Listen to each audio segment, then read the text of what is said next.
All right. Good morning. I'm coming to you again from Lake Butler, Florida. My name is Brian Reagan, and I am a minister here.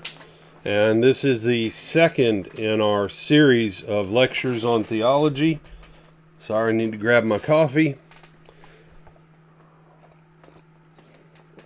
And we looked at the question of who God is last time.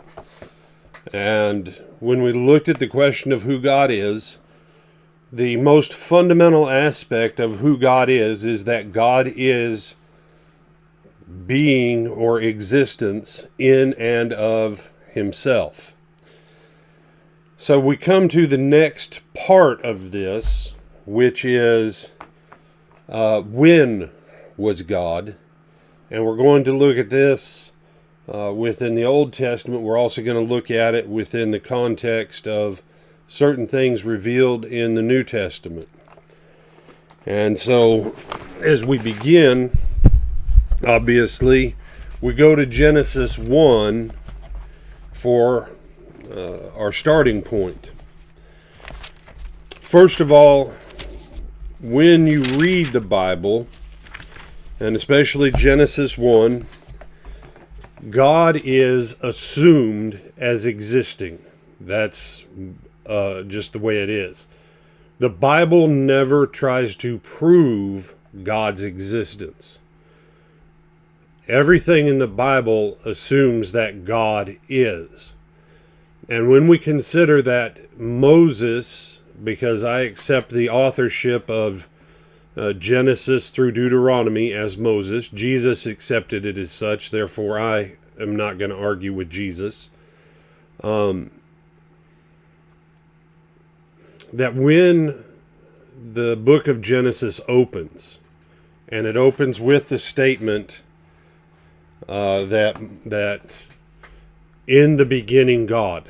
Remember that Moses is writing specifically for the preservation of how the nation of Israel came into existence and to help them understand who and what and when God is.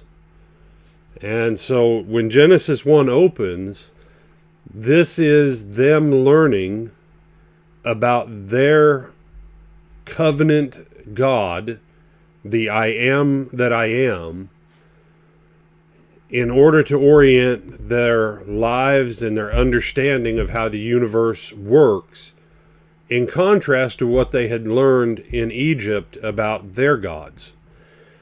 And so Genesis 1 opens, and the Word of God says, "In the beginning God created the heaven and the earth. And the earth was without form and void, and darkness was upon the face of the deep. And the Spirit of God moved upon the face of the waters. And God said, Let there be light, and there was light. And God saw the light, that it was good, and God divided the light from the darkness. And God called the light day, and the darkness he called night. And there was evening, and there was morning, the first day." Now, as we look at this, in the beginning, God. Well, what is the beginning? Well, as we look, on day one, God makes light in the sense that God releases light, energy, from himself into the universe. The earth was without form and void, and darkness was upon the face of the deep.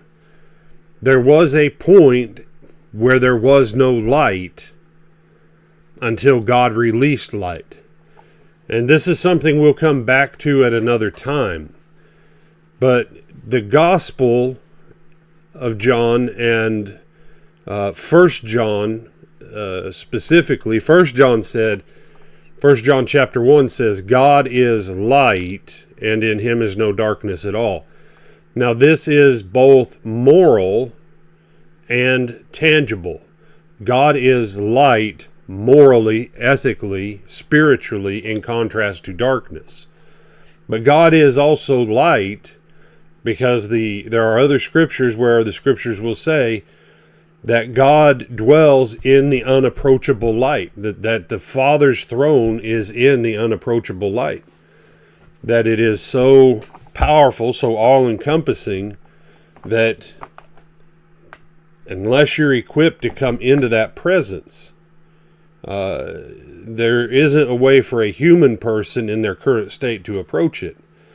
And this is why the book of Revelation will close out and say that there is no sun, there is no moon, because the light in eternity is God himself. The light in the new heavens and the new earth that permeates everything is God in and of himself. He is the light that lights everything. And so there was this darkness. So when God says light be, God is releasing of himself into the universe. But we see that time really doesn't begin counting as far as days and things like that until God does this. But on day 4, right, verse 14, it says, "And God said, let there be lights in the firmament of heaven, to divide the day from the night, and let them be for signs, for seasons, and for days and years." So we see that time itself, first of all, the primary reason for the visible sky is signs. That's the first thing that's given. God will show signs in the heavens. And no, we're not going to cover that right now. We're talking about what's in the text. Then for seasons, big picture, seasons, 3-month cycles or 1-year cycles, and days and years. So we have this. Here's how you can see certain things that are going on cosmically because of how the solar system and certain things time out and play out. But this is where we begin to see the concept of in the beginning. In the beginning, God created. So whenever God makes creation, that's when the beginning begins. That's when time starts. The primary purpose of time is for our benefit. Imagine if a day never ended. Now I want you to pause and think about that, because this is one of these things when you start to comprehend God. We sing a song sometimes in church about the land of fadeless day, right? It doesn't end.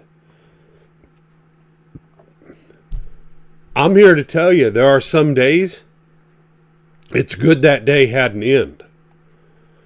God gave time for our benefit because of our limited, our finite qualities. Imagine the worst day of your life, and that day never closes out. You see, time is a mercy from God. Time was not for God. Time was made for us. So when time begins, when that beginning starts, God already is, because God is the one that orders the dimension of time for our benefit. Now let's talk about this for just a moment. If you think back to geometry class, if you've had geometry, if I have a point, all geometry begins with a point or a dot. Okay? And I'm gonna do some of my patented high quality artwork. All right? Some of you will leave being confused, wondering whether or not I am actually Michelangelo or Raphael, and I'm just really have been around for a long time, but I'm not. So all geometry starts with a point. That's where all geometry starts, is with a point. If I have 2 points, in between those 2 points, when I connect them, they make a line. They make a line. And line is first dimension. A point does not have dimension. Now, I'm going to do an easy one. I'm going to make a square.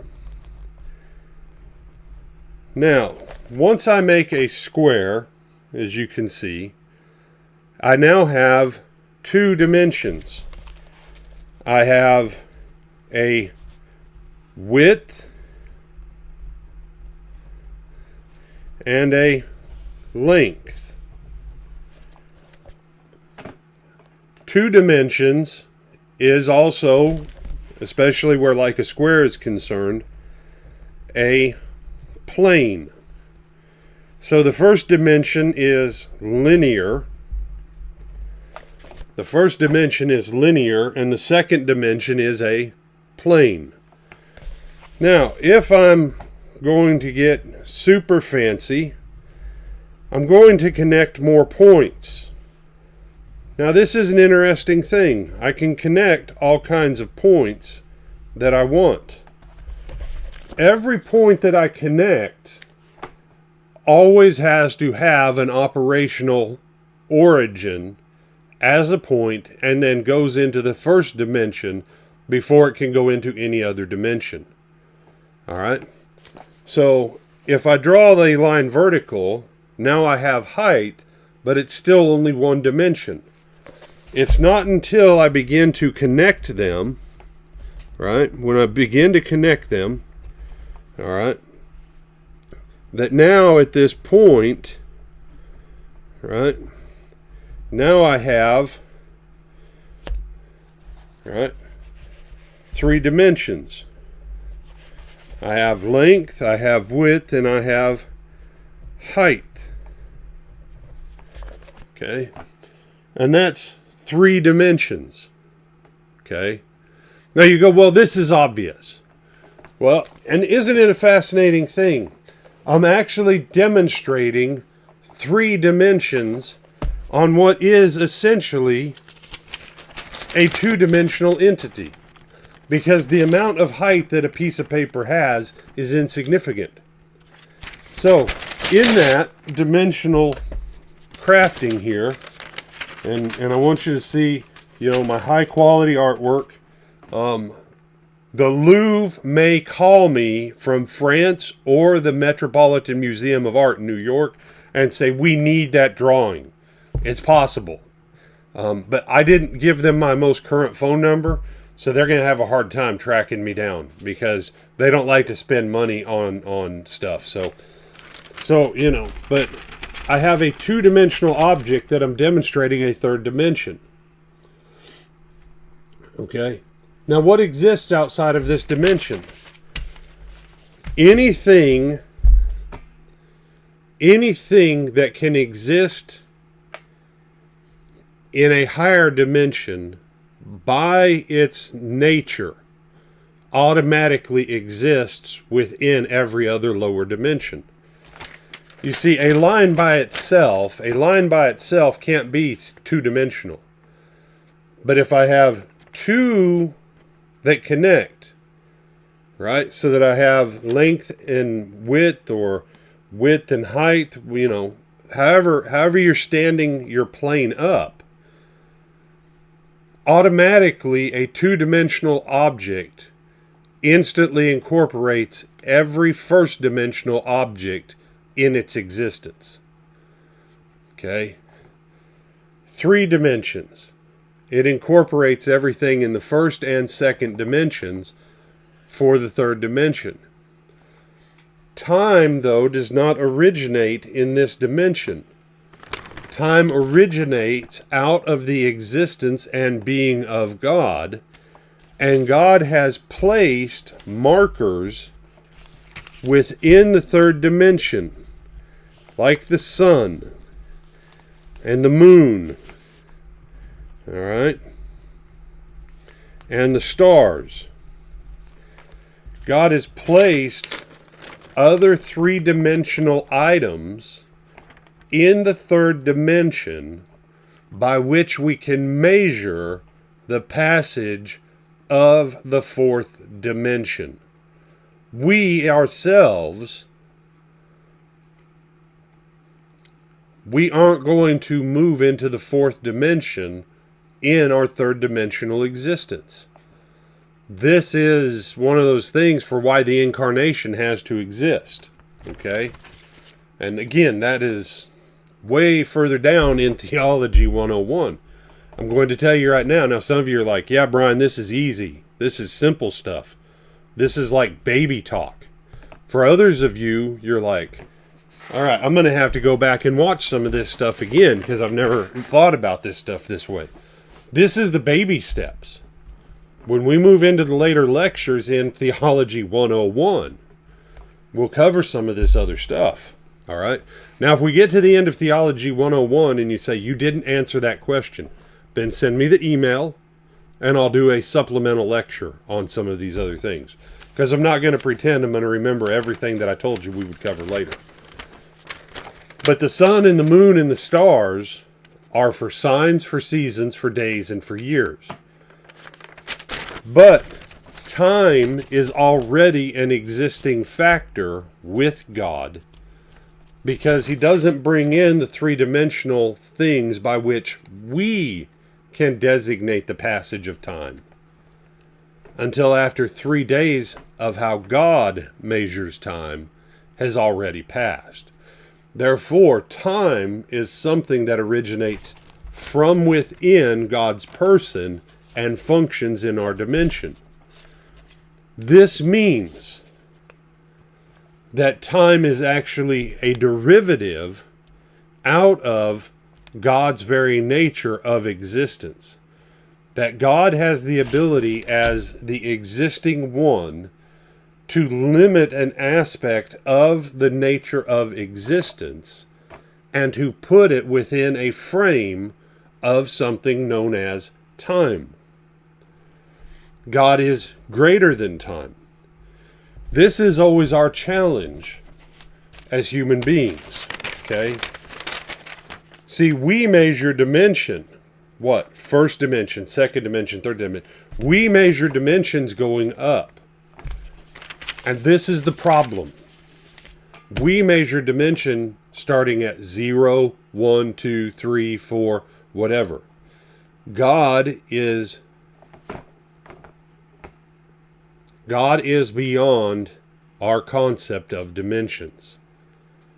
All dimensions that exist within the beingness of God.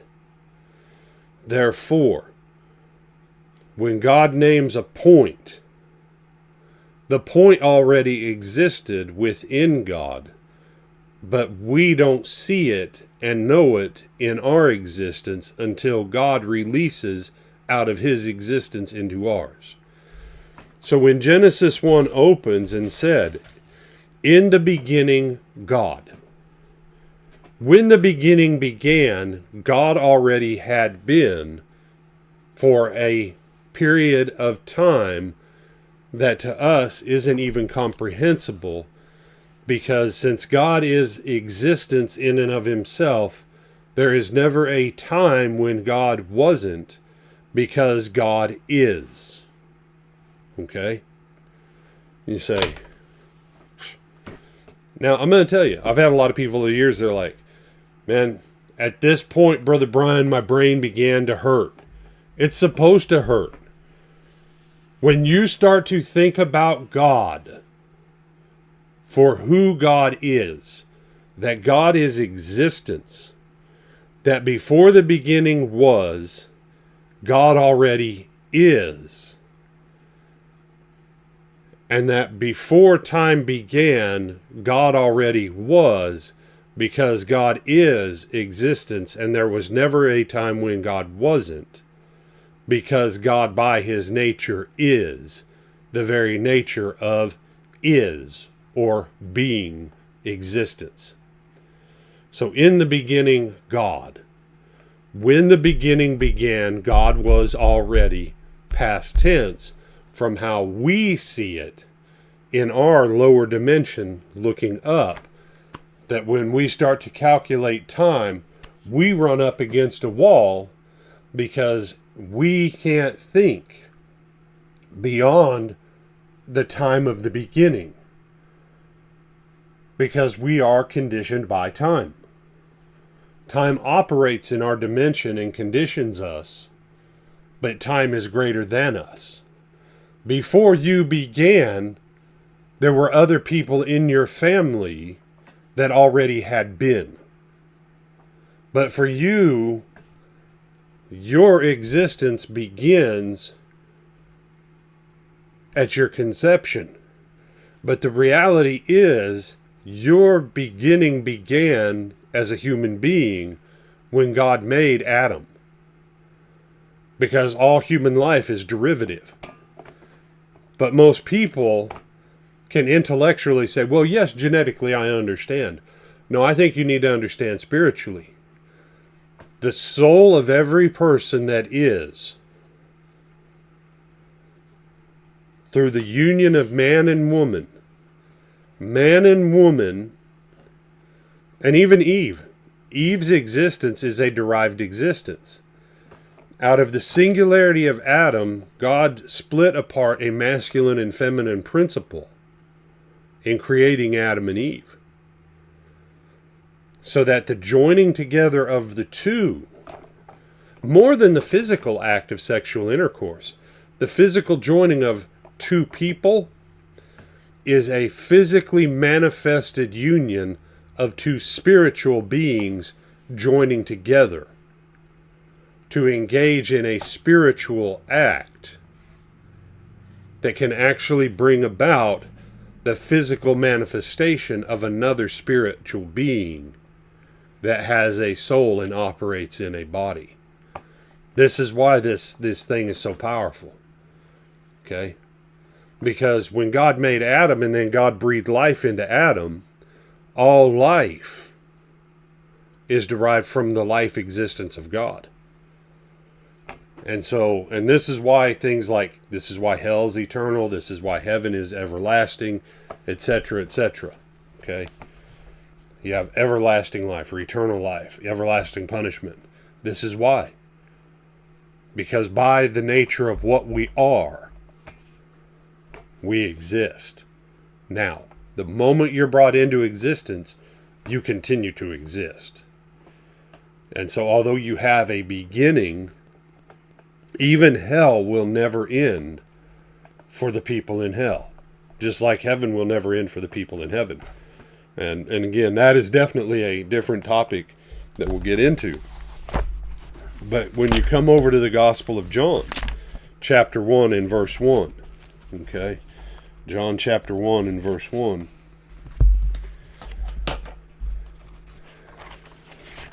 And this lecture will be a little bit shorter than the last one, just because of the nature of what it is. John 1 and verse 1. In the beginning, the Word was. And the Word was with God, and the Word was God. The same was in the beginning with God.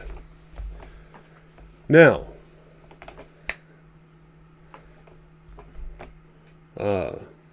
when we think about God, all right, people generally think about God, and the moment you run into a verse like this, they're like, I don't understand the Trinity. Well, first of all, there's a reason you don't understand, quote, the Trinity, because most of what's been defined in the last 500 years by Protestant and evangelical theologians, okay,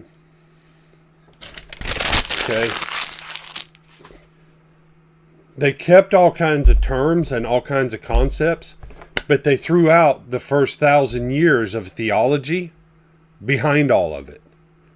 And so this is why you have a hard time understanding it, because the people who are talking to you about it, they don't even understand it. And honestly, most of their explanations are nonsense. So let's start with the wording here. In the beginning was the Word. Now this is what we've just said. In the beginning, God. Well, for God to be there when the beginning began, God had to already have been before the beginning began. So in the beginning, the Word was. When the beginning began, the Word already had been. This is why in Genesis 1, in the beginning, God created the heavens and the earth. And the earth was formless and void, and the Spirit of God hovered upon the face of the waters. And God said, the moment God said, this is releasing into time the Word of God. But the Word already was, because God is. Now, let's think about this for just a moment. And we'll come back to this more in the third lecture, but I want you to have time to think about things right now, because we're still actually in lecture 1.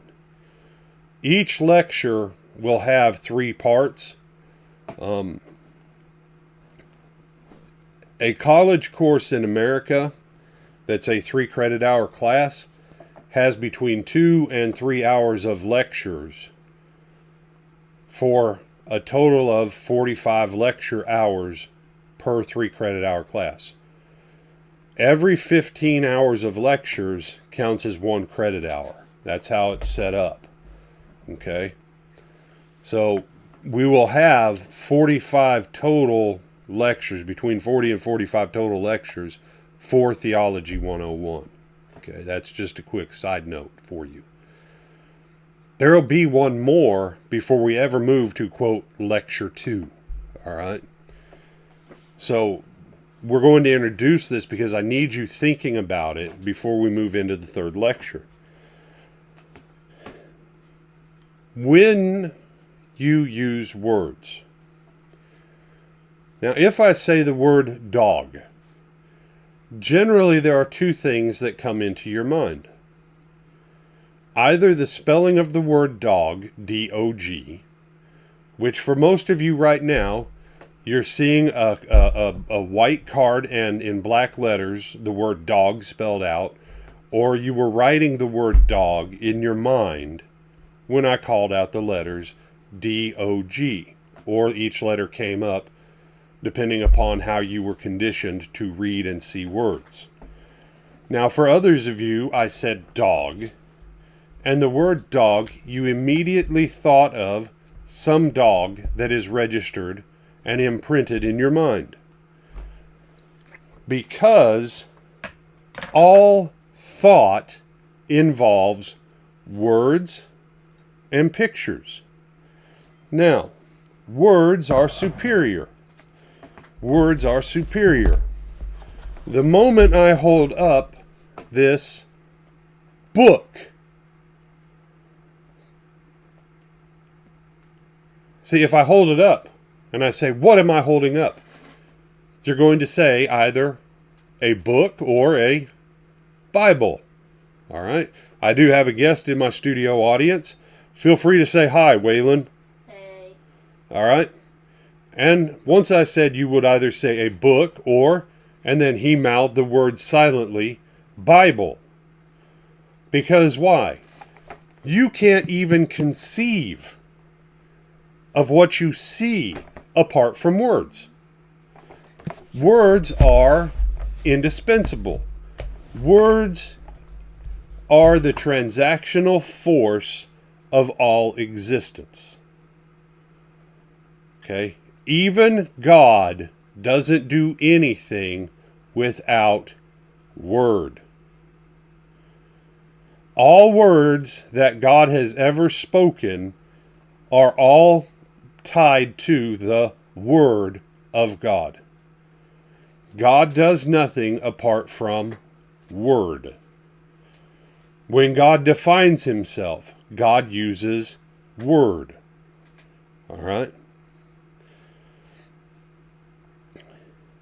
When I say marriage, you might think of a woman in a white dress with a veil. You might think about rings tied together. You might think about little kids throwing flowers at guests, right? Or something like that. Because that's what flower girls do. They throw flowers and stuff, right?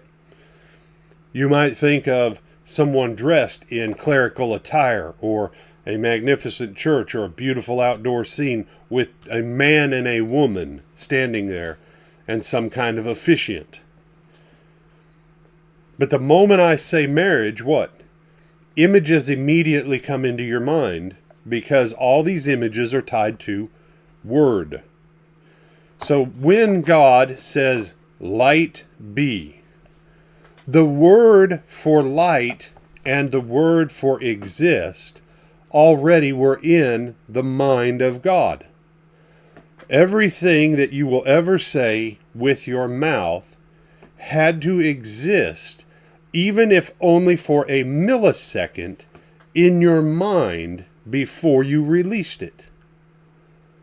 Thought is the use of word.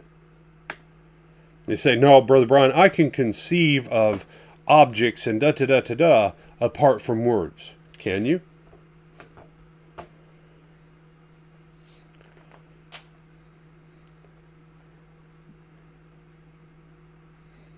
And I'll use this for those who are familiar. So Jackson Pollock, the dude slung colors to make artwork. And I like his stuff, okay? And I'm using him because someone would say, see, Brian, you could make art without words. Oh, but can you? He had to use colors. And he had to layer colors.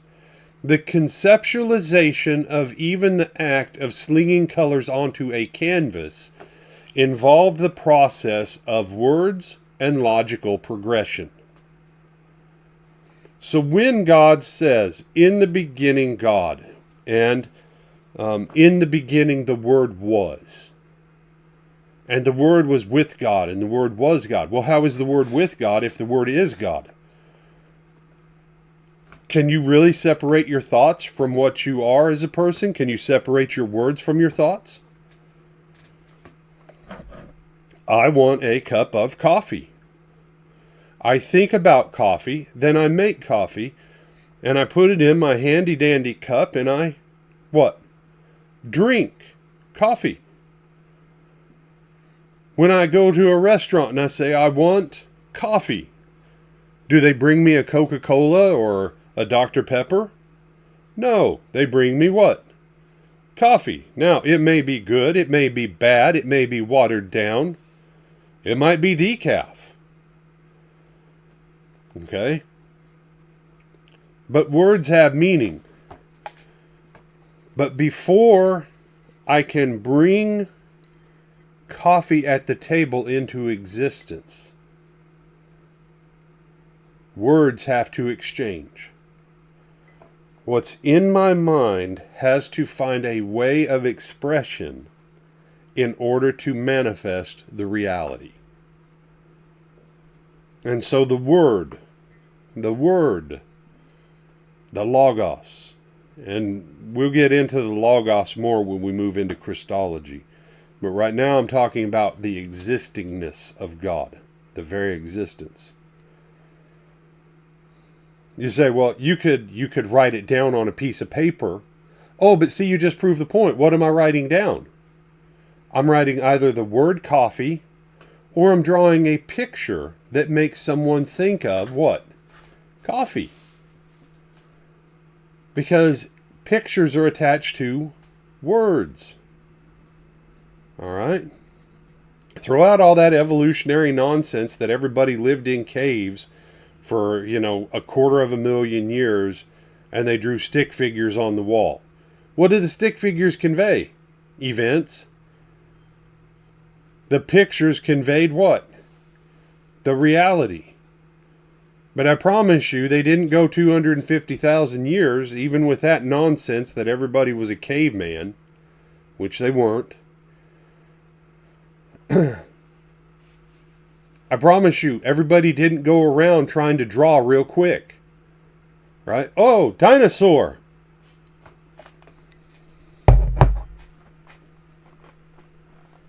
By the time they got done drawing, they would have all been dead. Okay? And then there wouldn't be any picture drawings. Okay? If they did nothing other than go, ugh, ugh, and everybody knew ugh, ugh was something big is coming to kill me and I better run. Or I better fight. Ugh, ugh conveys something. May not convey to you and me. I mean, if we speak Chinese, right? And I don't speak hardly any Chinese. And I'll probably pronounce this wrong, but, ni hao ma, right? Now, for everybody who speaks Chinese fluently, you're like, oh, you totally butchered that. You're probably right, I did. But if I hear someone say something similar to that to me, and they're looking at me, I know that they're asking me, how are you? Okay? But now if you say, ¿Cómo está usted, señor? Okay, that I understand. Why? Because I know what that sequence of words means. But looking at each other, and you say, no, you can convey so much in a look of love. Oh, wait, you've just defined the look by what? Words. Nothing happens apart from word. Therefore, everything that has ever happened could only have happened because of word. In the beginning, the Word was, and the Word was with God, and the Word was God. Because you can't separate your word from your thoughts, and your thoughts take on almost no life in any form until there's words that activate them. You say, well, I can do chores around my house all day long and never use words. I promise you, you can't. You cannot even think about getting a glass of water without saying within yourself, I think I want water. Try it today. Try and do something without any words passing through your mind. The Word was with God because the Word is the tangible release of the thought of God into the active force of Word into the universe.